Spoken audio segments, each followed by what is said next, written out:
What could an annual fee on health insurers mean for consumers?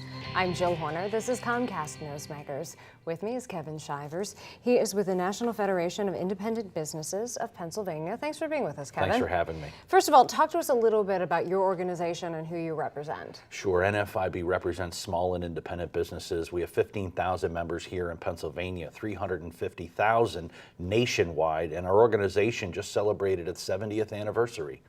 And let's get into this issue as it relates to the Affordable Care Act that will go into effect for next year.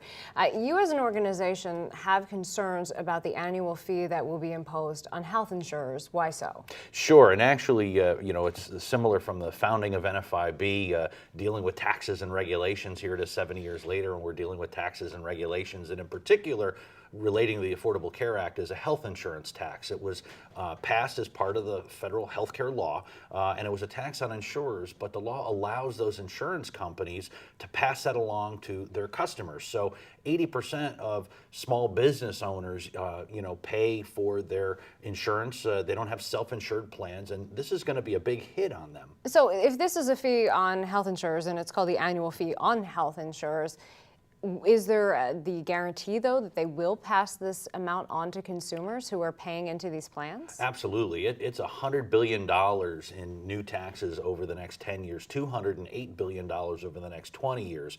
That's going to be directly passed along to consumers. The Congressional Budget Office estimates that this is going to lead to about a $5,000 increase in premiums on small business customers and working families.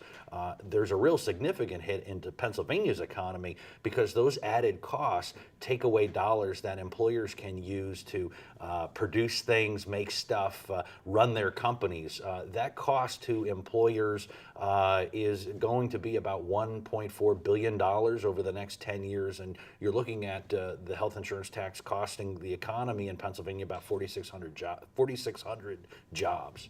And when we talk about these businesses, we're talking primarily about independent small businesses.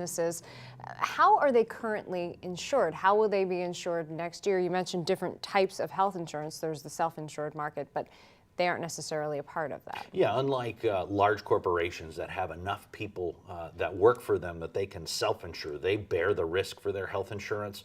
A small business owner doesn't have enough people to bear that risk. They're in what's called a fully insured market.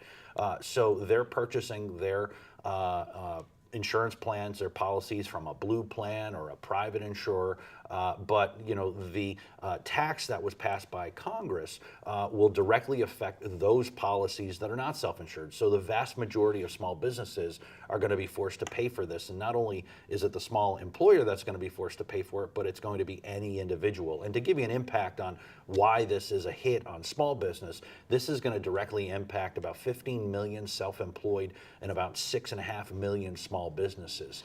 Do small businesses, though, potentially have the option moving into next year to be in the self-insured market? No, it's a real I mean, obviously, if you have more than 50 employees, you can self-insure under the law.